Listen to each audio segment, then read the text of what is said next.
neighbor. Hi, neighbor. So for full journalism disclosure here, Beth and I have been friends for over 25 years now, and we were longtime colleagues at the Roanoke Times in the features department, working for the beloved extra section of the paper.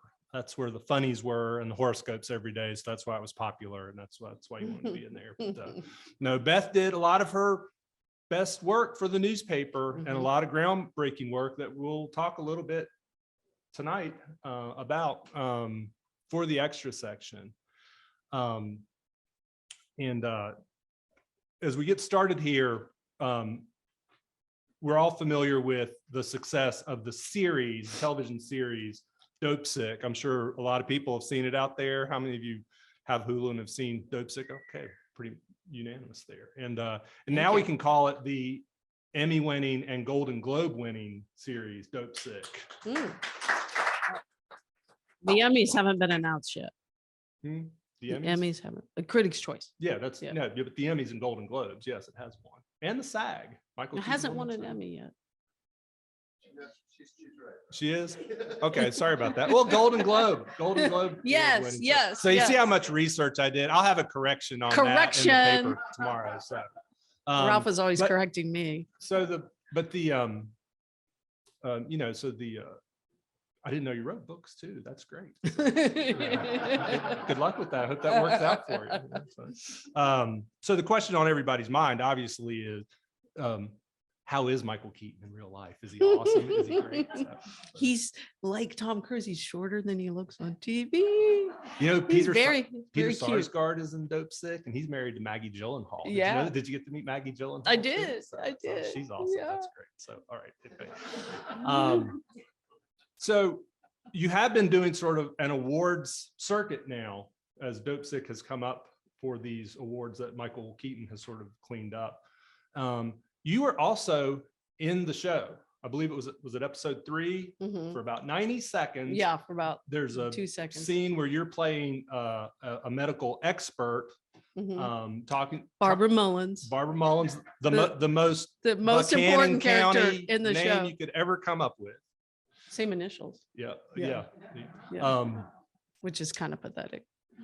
And she's extolling the virtues of opioids to the people who are at this meeting in what appears to be a VFW hall or something. And you had a lot of time as that scene was being shot to kind of reflect on what brought you to that point. Could you talk a little bit about what it was like shooting that scene that day for the series? Sure. So I'm a kid that I grew up basically spent a lot of time in a VFW hall. My dad was a veteran, and my mom and I would go there on Fridays to get the paycheck before he drank it all up. I mean, kind of a sad story, to be honest, but as they did like 14 takes for that one scene. We were there 4 hours for about 5 minutes of television. And partly they were doing it over and over because I was messing up my lines. But I was telling Ralph did a story about it when it came out in the paper. And I was telling Ralph that, I mean, it really did look like the VFW hall that I grew up going to.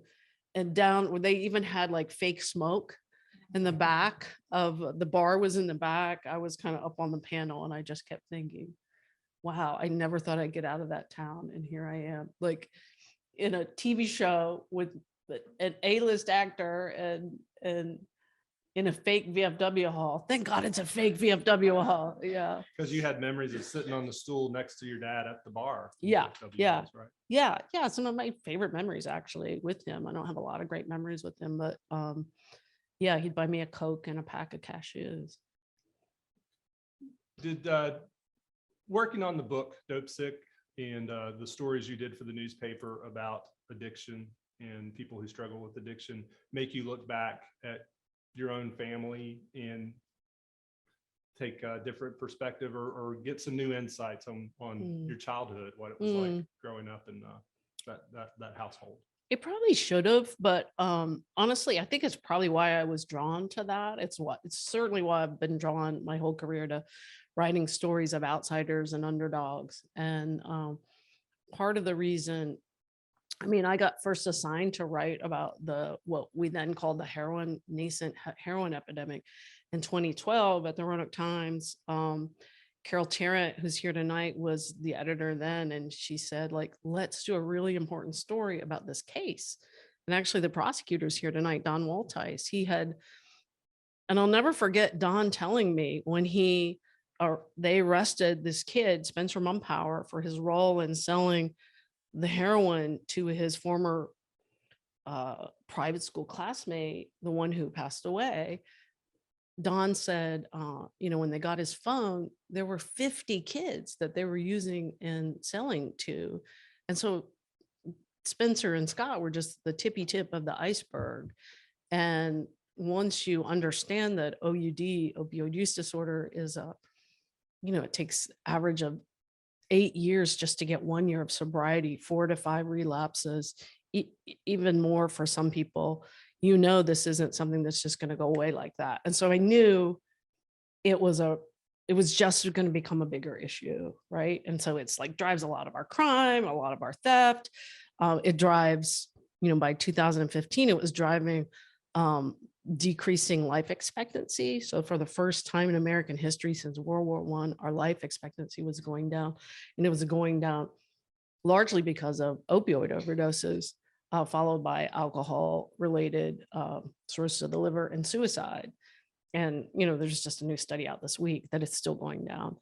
So that was a way to write about that. Did it give me insight into my family of origin? I don't know that that's the case, but I do know that I have been able to extend grace and understanding to people I write about in a way that I wasn't able to with my own dad, which is, kind of sad, but true. That I was a kid then, but it does kind of give you a feeling of empathy for the families that have suffered so much from this. And it's also opened up a world for you to continue to find stories. You have a book coming out in August called Raising Lazarus. While not exactly a sequel to Dopesick, is obviously a continuation of this story. And you told me back in the fall that this maybe is more of the hopeful story, but not really that hopeful as you get into it. Could you talk a little bit about the new book that'll be coming out? Sure.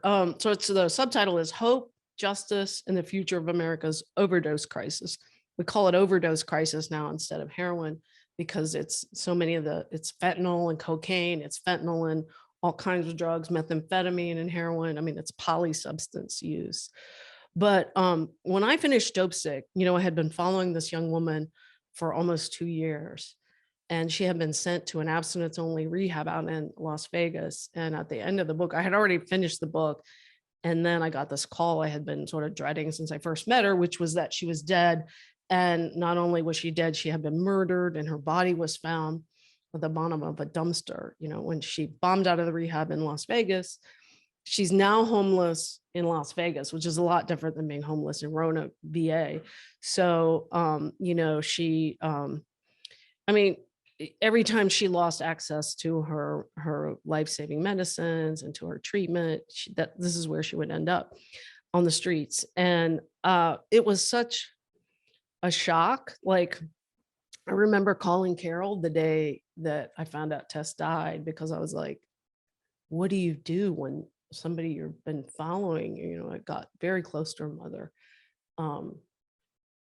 they died, what are the journalistic rules for that? And Carol said, just put your notebook down and be a person. And that was really good advice.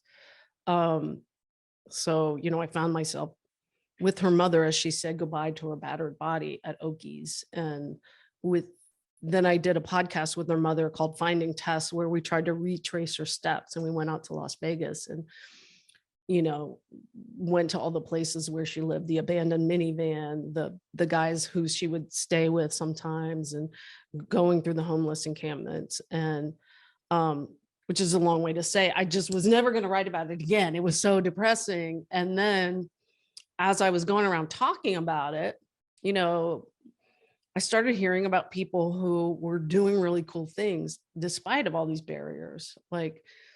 And some of the cool things are pretty counterintuitive. Like, handing people who use heroin clean needles so that they won't spread hepatitis C.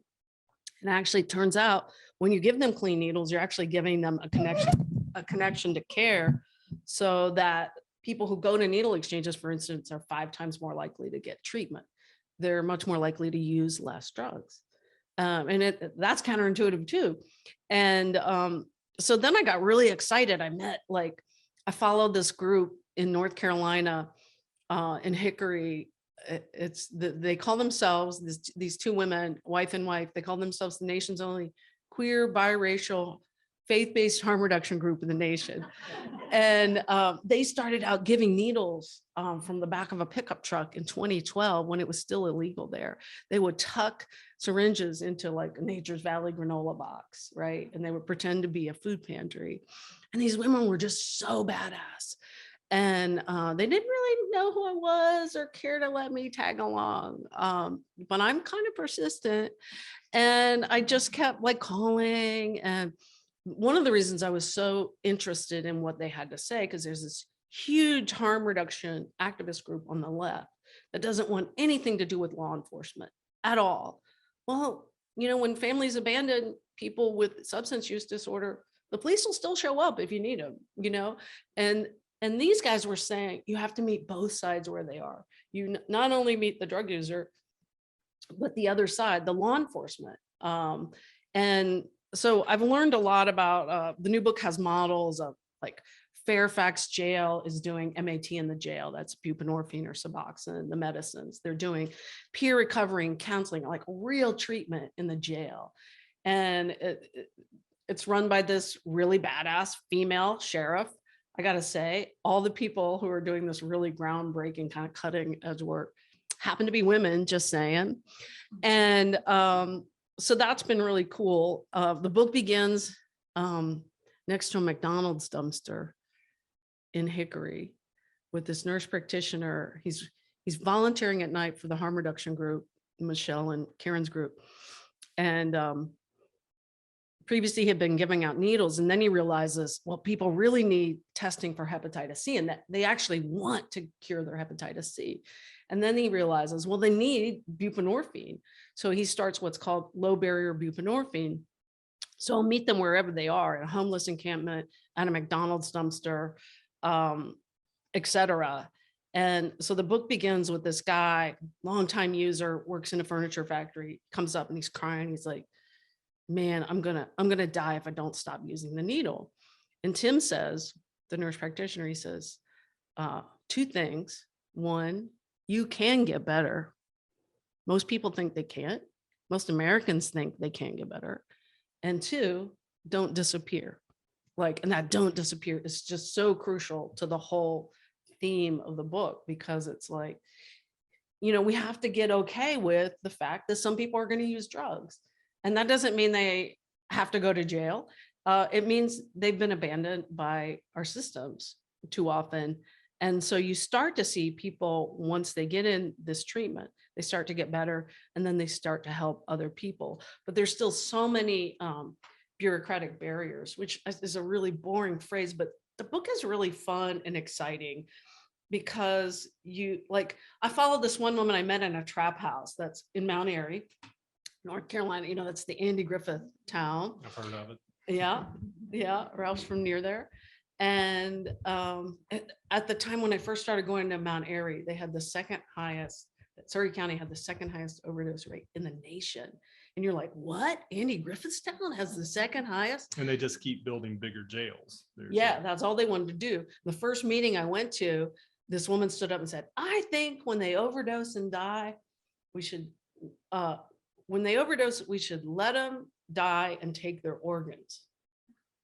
And so there's a great thing about writing a book, is I got to follow that town for 2 years to see them start to kind of shift that, what sociologists call Overton window, to where these are drug users.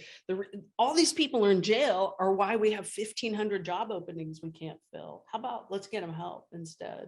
And so you're starting to see that happen. Well, that's what you've already mentioned, the phrase harm reduction. That is something that comes through in the book Dopesick and the miniseries too. you're not sending somebody to 28 days of rehab to cure them. Yeah, or just it's just doesn't much, work. it's just much more difficult than that. Yeah. And so we'll learn about these programs and Raising Lazarus and Mm-hmm. meet the people.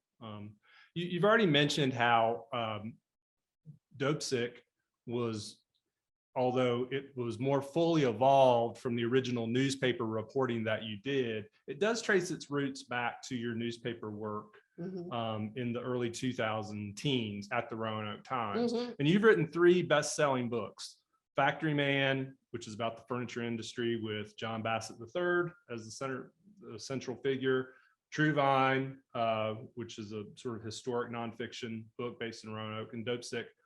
All 3 of those trace their roots back to stories you did for the Roanoke Times. Can you talk a little bit about how important journalism has been to you becoming not just a good journalist, but a best-selling author? Oh, it's everything. I mean, just because we're in Roanoke doesn't mean like we don't have really important, relevant stories to tell. Do you know what I mean? Like, I That think people are obviously interested in, judging by the success of the books. well, part of the reason I've been able to write 3 books set in, I mean, they're mostly set in small towns. Not even Roanoke's a big town Yeah. for compared to my books. Bassett, Galax, and is because the decline of the media has been, you know, just so tragic in these areas. And as I was talking to Dwayne Yancey, who started Cardinal Press, and he's like, we don't even know what stories we're missing. We don't know what stories we're missing. There's hardly any feature reporting. I mean, that was what I did. My goal was always to like, I liked really doing the whole menu of stuff. I wrote food, I wrote gardening, I wrote, you know, crazy profiles about people like Mudcat. And then I did really serious stuff too. And I really like that. But now I'm like pegged as like the human misery beat reporter. It's the cycle of life there. I know. You start out with the column about what it's like going to the bars on the weekend. I and then know. you end up I writing know, man. books about addiction. But it's all, and I asked Ralph. So when I first met John Bassett, I didn't really have the idea that I wanted to write a book. But when I first met him and I realized you could take this story that takes place in Galax, Virginia, of all places, better known for bluegrass and barbecue, and you could chase it all the way to China, Vietnam, Indonesia, to Washington, D.C., where he filed this huge anti-dumping case and won from Galax, Virginia, against China. And he did something counterintuitive. That's almost always a good story. When somebody goes the other way and wins, that's always a good story. And I remember telling Carol the first time I interviewed him, I had been with him all day and he's exhausting. I mean, he's just totally like in your face, trying to control the questions all the time, but he's funny and you got to be on your toes. And I was so excited when I got back to my hotel that I like typed up all my notes and sent them to Carol, because I was like, this is a story. This is a worldwide story. And she got it. And she said, yeah. So then I was like, the story hadn't even come out in the paper. So I took Ralph out for a biscuit at Tudor's Biscuit. Long live Tudor's Biscuit. Long lamented I know. Tudor's Biscuit World on Church Avenue. Shanny, right? With the schmear. It's pronounced Shaney, but yes. I always said Shanny. And I said, Ralph, how do you write a book? Because if you don't know, Ralph wrote a fantastic book called If Trouble Don't Kill Me. That came out in 2005. A few years ago. So such a good book. And I was like, Ralph, how do you write a book proposal? And I told him what the story was at. He was like, yeah, that sounds good. That sounds like it could be a book. And he goes, but you got to write a book proposal. And I had tried to write one several years before, and it was awful and I didn't go anywhere. And he goes, you just got to sit down and write it. And I was like, I don't want to write it. And he goes, you can't get an agent until you write a book proposal. He goes, I wrote mine with a newborn baby in the house. And I was like, Ralphie isn't going to make me look lazy. So I went home and literally I had a draft of the proposal working before work and after work in 1 week. So you can do it if you really want to do something. Or if you have a dedicated wife who takes care of the newborn baby while you write the Exactly. book, so. And husband. Yeah.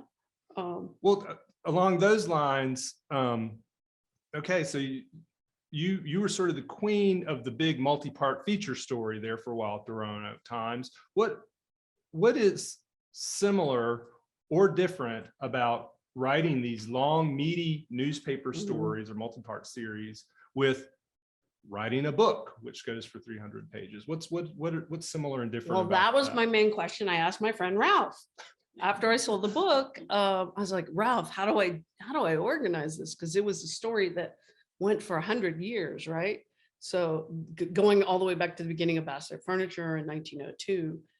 And so I didn't know how to structure it. And I knew I didn't know the half of it. I thought I knew the half of it. Turned out at that point, I knew about a tenth of it, because it was like that dumping case was really complicated. And the deeper I got in, the more I realized I didn't understand it. And I had to keep going back, asking really stupid questions. And Ralph said, it's just like one very long feature story. It's got to have a beginning, a middle, and an end. And then you may have given me this idea, but when I realized, I was just probably looking at other books, and I realized it's really important to break a chapter up into sections, and that each section should have a kicker so that you want to keep reading. So I would plot on my whiteboard, each section of a chapter and save the best for the end of the chapter. Pick out my favorite 6 moments that I want to get across in that book. And that's the fun stuff to write. And then all the explanatory stuff I think of as the spinach, the stuff you have to learn, and you have to interview people, experts and all that. And so that you can feel confident enough to say it in your own voice, but always kind of leading with that. Lazarus has been the hardest book to write because it's going on right now. And there's this window when you turn a book in, it comes out in August, and I just finished the page proofs yesterday. I'll get one more crack at them, but it's got to be buttoned up by May 15th. One of the through lines of the stories, I've been following that Purdue case that's in bankruptcy. And I've been telling it through the point of view of these activists that are trying to get the voices of the dead heard in court. And it's billionaire justice is what it is. But they're pretty interesting people. I mean, they've really, they started out, the Sacklers were offering $3 billion. Now they're up to $6 billion. That's largely because of the work that these, that you would never hear about. They're never quoted, well, rarely quoted in the stories, but they are the ones that have really held the Sacklers' feet to the fire. And so anyways, if something major happens in that case between middle of May and middle of August, my book is going to seem out of date. So that's kind of tricky. Well, that was happening with Dopesick too, or at least when you were working on the series, there was news breaking while you and Danny Strong and other writers were writing the episodes. Absolutely. And you were having to take the real news and try to wedge it and shoehorn it into the series. Yeah. And so we did a lot more reporting for that series about the Purdue case. Like, we found employees to talk to us. Now I would call them up, and then I would conference Danny in, and we'd interview them together. Sometimes we brought them into the writing room. We did our writing room on Zoom because of COVID. And we brought this doctor in Tennessee who himself had been addicted to come in, and he's kind of the Michael Keaton character. A lot of the really gritty stuff comes from Dr. Steve's story. And but the Lazarus is tricky because, at least with in Dopesick, I had the beginning of OxyContin to go back to in 1996. And who covered that story first? Lawrence Hammock at the Roanoke Times. He was the first reporter in the nation to tell the OxyContin story. That case, it happened in Abington, out of the Roanoke office of the U.S. Attorney, with John Brownlee and Rick Mountcastle and Randy Ransire in Abington, working under the Roanoke headquarters. So I had all those sources, and I even had Lawrence. I took Lawrence out to coffee early on, and he's like, "Oh, you have to go interview the sheriff of Lee County. He wears purple suits, and he's quite a character. And you have to interview Sister Beth because she's just ever ready, bunny energy. She's in her late 80s now, still working full time. And Dr. Van Zee, who was the first doctor in the nation to pick up the phone and say to Purdue executives, look, I know you say it's non-addictive, but I got kids I've immunized when they were babies who were overdosing in the high school library. So that was so cool to go back, just like I did in Factory Man, and say, how are those people doing now? Go back to Dr. Van Zee, go back to Sister Beth, go back to some of the first people who were ensnared in that, and then write about, that's kind of my MO. I write about the people fighting back the helpers, as Mr. Rogers says. Well, you come from obviously hardcore journalism background, but when Dopesick was picked up by Warren Littlefield, Danny Strong, to be turned into a series, it is a, I won't say fictionalized, it is a dramatized version of your book. Some of the characters are composite, some of them use the real names, the town name is different. What was it like as a journalist to take your nonfiction work and have to let it go and somebody do, even though you were involved with it, somebody do something different with it? Yeah, it was kind of scary at the beginning. Like, I just didn't get the process at first. I remember like day 4, I said some stupid thing like, well, you can't have that person go from Bristol to Abingdon. That would take 2 hours. Something ridiculous. And Danny goes, Beth, you're being too literal. I'll fix that with a cut, you know? And then I was like, okay, that was stupid. Shut your mouth and like sit back and observe a little bit more, talk less. But there were certain things they needed to hear me say too. You know, I really wanted to make sure we didn't stereotype Appalachia, which always happens. And they heard me out on that. They let me bring people into the room. If I couldn't get them to believe what I was saying, I would get them to bring an expert in, and then they would listen to them. And then I thought it was really important that even though, you know, I talk about buprenorphine and methadone all the time, the life-saving medications for people with opioid use disorder, it's a mouthful. But when you see Michael Keaton in a methadone clinic, and I mean, he's an A-list actor, and then you see him going on Suboxone and he's struggling to get his medical license back. That's a powerful message. I can sell a couple 100,000 books. That's fantastic. I mean, that's beyond my life's dream, but I think 10 million people watch that show. Really? So if you, I mean, just think about how many more people now know that it's not their loved one who stole grandma's jewelry that brought this drug into American society. It was those Sacklers, you know. And Ben, who was one of the writers in the writing room, he was in line at a Walgreens when the show first came out, and they gave us all Hulu masks, and he was wearing his Hulu mask. And somebody came up to him and said, "Have you seen that show Dopesick?" And he goes, "Yeah, I worked on it."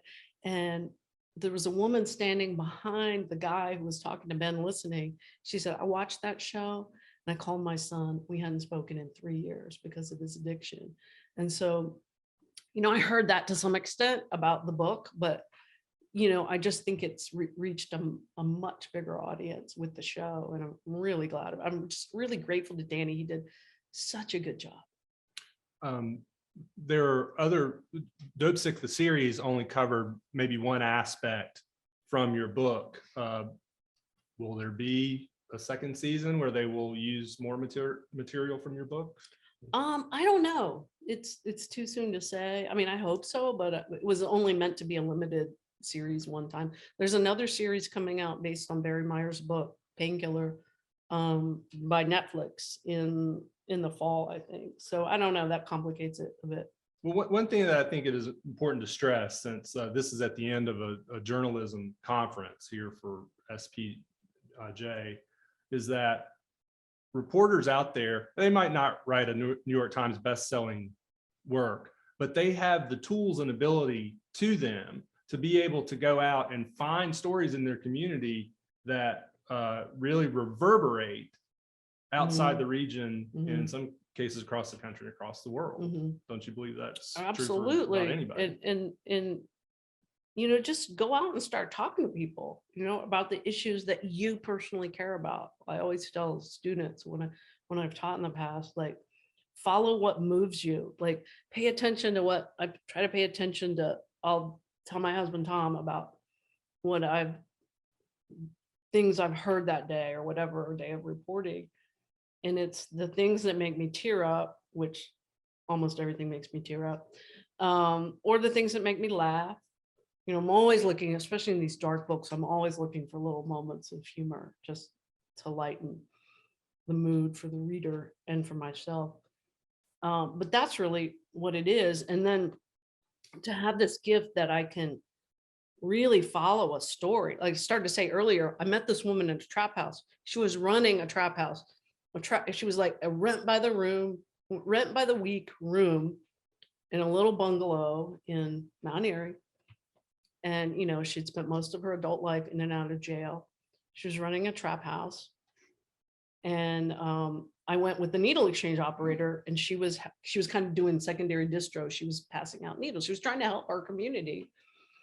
A couple days later, I get a call, Billy got arrested. She was hauling heroin back from Winston-Salem. And so then she's in jail. And previously in jail, they tried to turn her into a confidential informant. And she said, well, why don't you help me? Why don't you let me get help for once? Because they had said something like, Billy, what the hell are we going to do with you?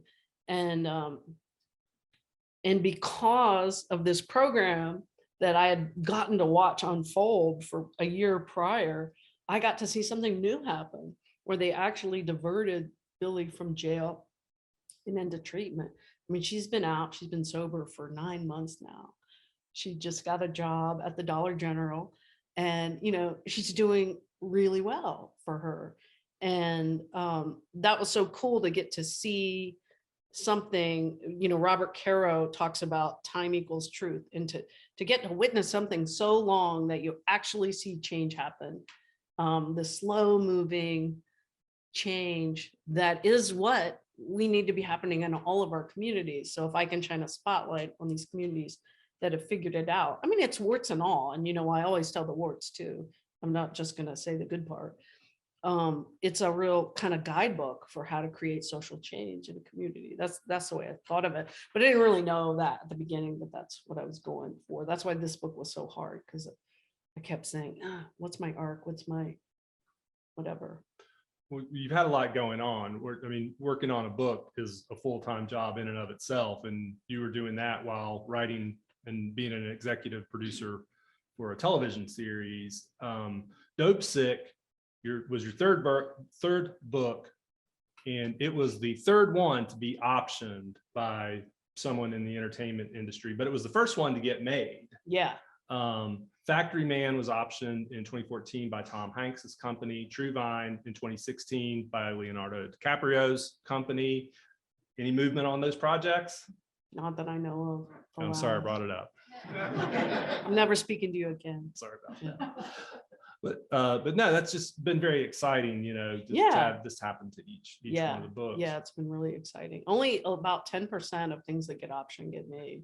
Right. I'm told. So I got really lucky. It was actually interesting. So Fox 20th.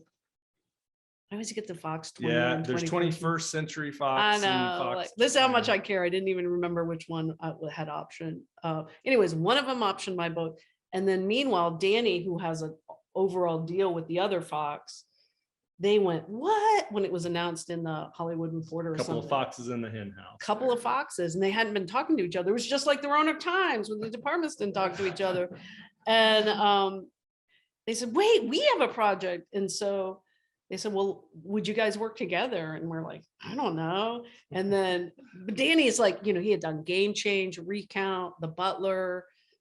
He created Empire. I mean, he really, like, if he wants to do something, it pretty much gets done, because he's even though he too is shorter than you think he is. Exactly.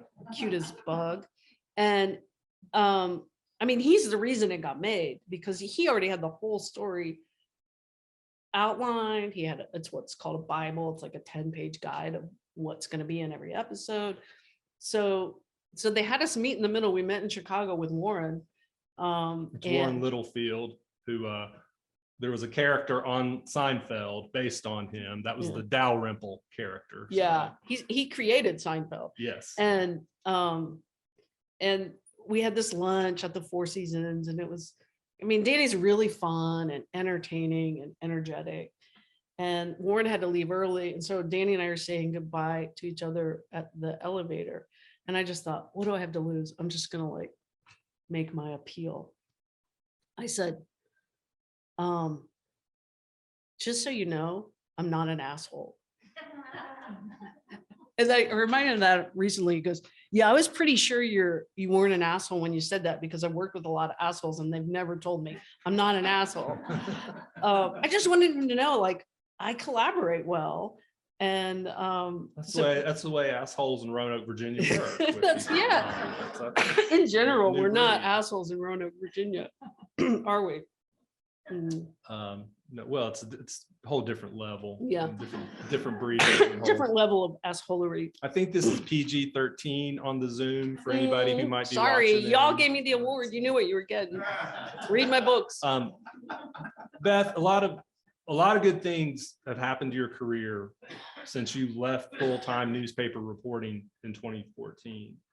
But is there anything that you ever miss about being in a newsroom or the features department or working for the daily newspaper? I miss Brian Kelly telling me what to do. I love Brian Kelly. So That's he probably was- one of the least things I miss about it. No, I'm kidding. I'm So kidding. Brian Kelly was my last editor. He was and- Metro editor. Yeah, and he just like when Brian Kelly, he's a former Eagle Scout. He makes this little checklist every day. And he X's off. He literally draws a box next to every. I don't think there's such He thing as a checked it. former Eagle Scout. Yeah. Anyways, so I did this one story where, and he just always has your back. I just love Brian Kelly. And remember, we didn't used to get along. And remember, I said to you when I was in the features department, he was in news. I said, if I ever work for him, he's gonna like me because I get my shit done. Well, So, you proved that wrong. well, I went on this one story. Got a grant to go to Haiti. I was covering this medical relief group after the earthquake in 2010. And Brian was my editor at the time. And while we were there, we were in Port-au-Prince, and you could see the rubble from the earthquake. Cholera epidemic broke out. And so suddenly I was covering this medical team, and they said, the UN is taking us by helicopter to northern Haiti because people were dying right and left. And the docs are gonna work in a hospital. And they went around the room. Did anybody not want to go? Because it was dangerous. And nobody asked me. So we went to northern Haiti. And on the way from the airport to the little village, somebody stole my camera. I mean, people were having machetes. It was like people were mad, and I didn't really understand why. And then a riot broke out, and 3 days later we couldn't get out. I mean, it was really dramatic. And it's the only time I've ever felt my life was threatened, because we literally had to go through these checkpoints, and people were throwing rocks at us, and they had machetes. And when I finally got home, it was like midnight, and I walk out of the airport, and there's Brian Kelly standing there with a 6-pack of my favorite beer on the ground. And I thought, and he doesn't really give out compliments. And he just said, "You were a cool customer." Because I didn't flip out. But I just love Brian Kelly. Very good. We're about to wrap this up, but we are going to open up the floor for some questions if anybody in the audience has one. I do have a little bit of housekeeping I have to do here. This is something from SPJ. They forgot to mention this, and now they put it on me to mention it to you. To actually qualify to win the George Mason Award, you have to answer 3 historic trivia questions about George Mason. Tom read me the Wikipedia page about him today. Okay, that's maybe that'll help. It's not my rule, everybody. So this not on me. So I don't want to put a lot of pressure on you here, Beth, because they all came out to see you win this award. So good luck. So Can I phone a friend? That's 3 questions. George Mason has been described by historians as, quote, admittedly a lesser known name, unquote, among the founding fathers, which really puts this award in a different perspective. I know, it really does. But he is associated with one of the first modern bills in American history. Was that A, the Bill of Rights, B, a string of unpaid bills at craft breweries throughout Fairfax County, or C, he was the first head coach of the Buffalo Bills? A. That's right. Okay. But wasn't it the Virginia Bill of Rights that the regular Bill of Rights was That is based correct. on? See, Yes. A1. Yes. Yeah. All right. Your second question. Okay. You didn't tell me it's multiple choice. That makes it a lot better. Despite being a second-tier founding father, George Mason was an early proponent of what Virginia potent product? Was it A, the Virginia wine industry, B, a line of organic kombucha made in Floyd County, or C, the first legal CBD vape shop in Gaylord? You wrote these questions.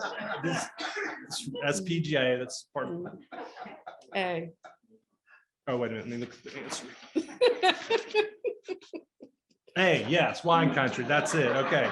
One more, and you get the big award. Okay. Although slow, short, and lacking a solid jump shot, George Mason made it to the Final Four of what popular sports competition? Was it A, the 18th century sprint known as the dysentery dash?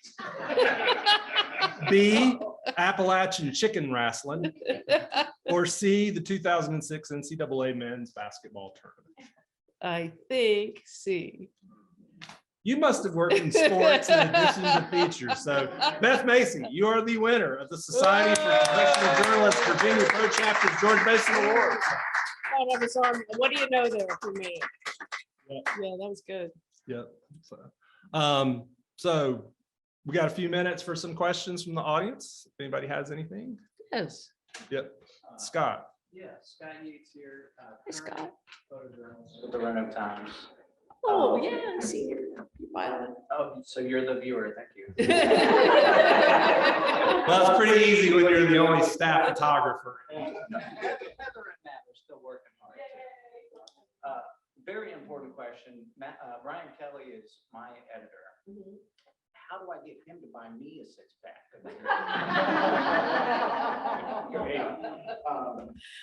Any words of wisdom for current young whippersnappers who want Hulu to pick up their work? Well, I think just focusing on, always have something you really care about. You know, there's like, we all have to do, there's things we have to do, right? So there's like stories you have to do that you don't want to do. I mean, that always happens. I always tried to have my own things that I was excited about working on that were my passion, so that I wouldn't get dumped at the last minute with, you know, writing about Miss Virginia or something like that. Weather story. Yeah. But I just think just always have something that makes the hair stand up on the back of your neck. And so many of my stories, like I worked hand in hand with just some of the nation's best photographers at the Roanoke Times, Josh Meltzer, Jared Soares. I mean, I learned so much from them. I used to interview Josh after we got back from an interview because he would always notice things I wouldn't notice. And it was like the reporting wasn't over until I talked it over with Josh. And he actually shot the photos for my new book again, and Dopesick as well. So just keep doing what you're doing. I know there's a lot on you, but it's really, really important what the local newspaper is doing. It's so important to support them. Anybody else? Sue. And this is not a planted question. It's one of my favorite stories about you, Beth. I want to, would just recount briefly how you got the story for True Vine, what you had to go through to get that story. I think that can be done briefly, but Yeah, I'll try it.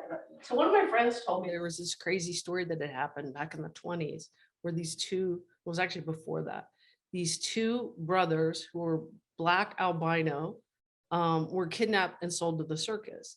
And when they told me about it, I was actually a photographer, Don Peterson, told me the story for the first time. And he said, nobody's been able to get the story.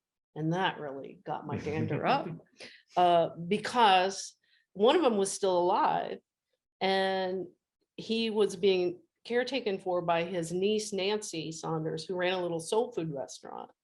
And so I thought, well, I've never tried to get the story. So I went to the restaurant and it was this amazing place called the Goodie Shop. Anybody been to the Goodie Shop? Just like incredible food.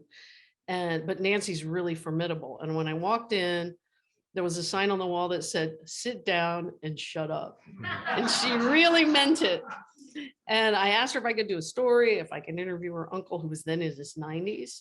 And she pointed to the sign. It was like, no way. She said, he's resting. He's retired. And, come to find out, She had been bullied about it her whole life. You know, some of her first memories were people banging on the front door. They grew up together, demanding to see the savages that eat raw meat. And so I just kept going back. Well, one thing, like they had really good ribs on Fridays. The menu was different every day, you know. It might have been Tuesdays, but so I just kept going back. And one time I went and her mom was in the back watching Young and the Restless and peeling potatoes. Now, when I was 6 years old, Young and the Restless came on air. My grandma watched it. And so and it's still the same characters. Still today is the same characters. So I started talking Victor and Nikki. Yep. Started talking to Nancy's mom. And before you knew it, I was in the back peeling potatoes with her and talking to her. And then I convinced Nancy to let me do a story on the restaurant. And then it was a really funny story. And then so I went back like the next week and I was like, how'd it go? And she's like, oh. She goes, all it did was it brought out a bunch of crazy white people. And I was like, paying customers. And so eventually she let me, I just kept going because I liked her. She's really funny. And she said, well, after Uncle Willie dies, I'll let you do the story. So we did a 5-part series, a serial narrative about the brothers, George and Willie Muse, and about their mother's efforts to win their freedom back in 1927. They actually were with Ringling Brothers by then. They roll into town on the railroad right here. Well, I'm not sure which direction.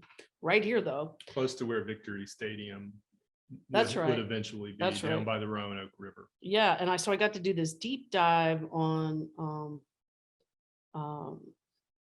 what life in Jim Crow was like. And so after I wrote Factory Man, I wanted to sell another book so I could quit my job and just write books. I mean, to be honest. And Tom said about halfway through a bottle of red wine one night, he goes, why don't you turn the George and Willie story into a book? And so then I called Nancy. It was November 11th. And she said, I asked her if I could do it as a book. And she said, I'll have to think about it. And I said, do you want me to call you back in a couple of weeks? She goes, no, I'll call you. And then Thanksgiving came. It was almost Christmas. I sent her a card. P.S. My phone number is. And then on Christmas Day, we were driving over to Frosty's for Christmas.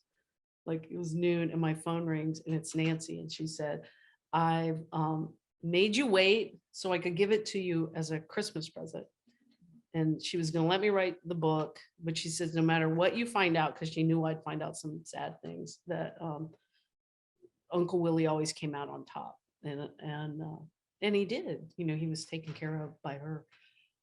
So, I mean, that was a really cool way to learn about Roanoke history. Yes. Any other questions? Dina? I imagine when your book comes out, you will tour, speak, but what's next for you? Another story in the wings? No, I don't actually know. I'm thinking of maybe doing kind of a memoir / reported book on what's happening with the media. And you know, I lost my mother a couple of in late 20 during the height of COVID. She was 93. And I wrote a piece for the New York Times about as she was dying, she was in hospice, like she had a stroke. She lived like another week. And we were all taking shifts, like helping.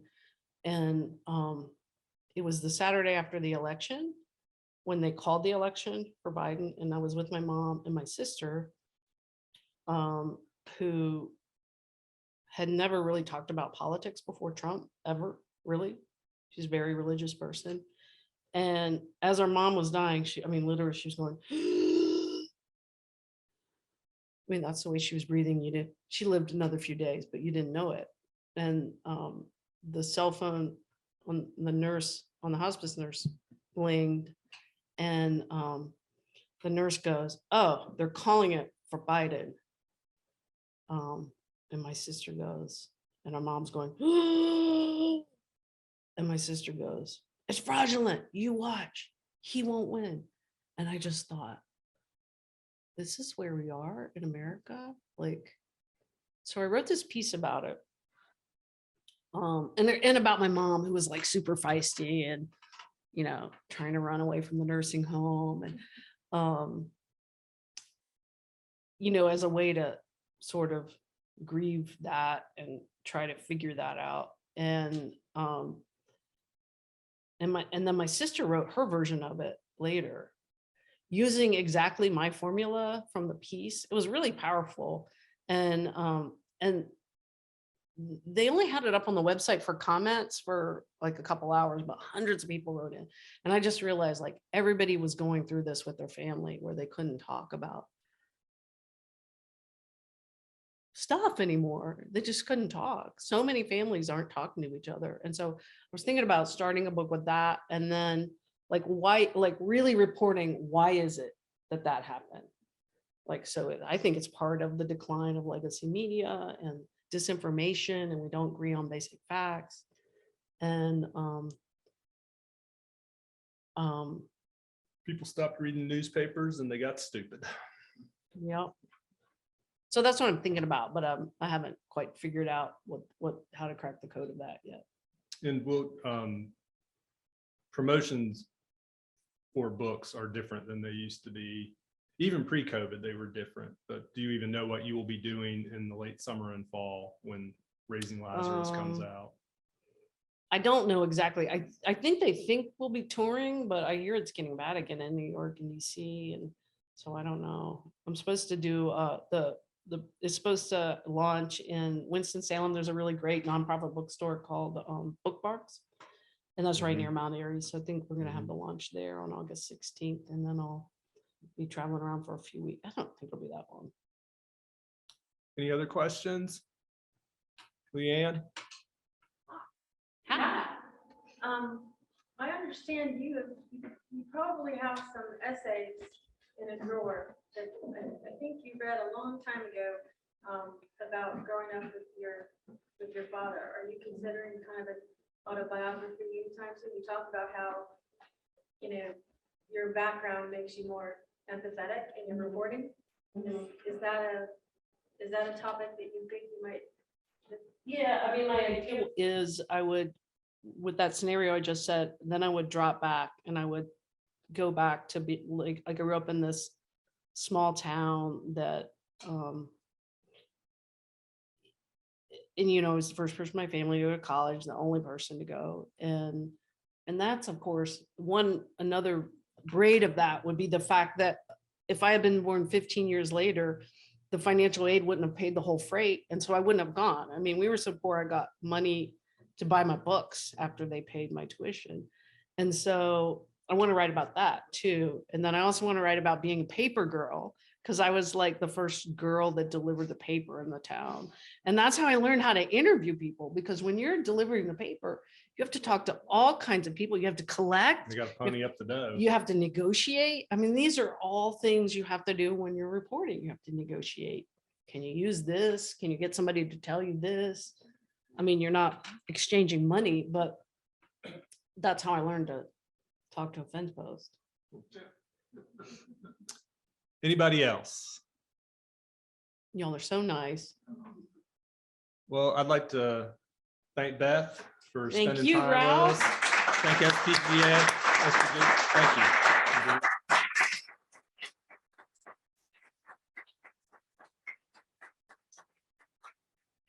Yes, thank you so much, Beth and Ralph. That was such a intimate, friendly conversation and humorous as well. So it was just really great to hear the backstory, what went into all of your work and the transition you made from daily news reporter to book author. And it was an honor to be here with you, and so great to hear your stories. And we're so lucky to have it. Everybody for coming. Yeah, and I want to thank everyone here tonight, the members of the audience, both in person and on Zoom, for attending tonight's event. The SPJ Virginia Pro Chapter will soon put out the call for nominations for the 2022 George Mason Award. You are welcome to put forward the name of a journalist or a friend of journalism of exceptional character and dedication to the craft. For details about the award and how to submit the nominations, see our website, spjva.com.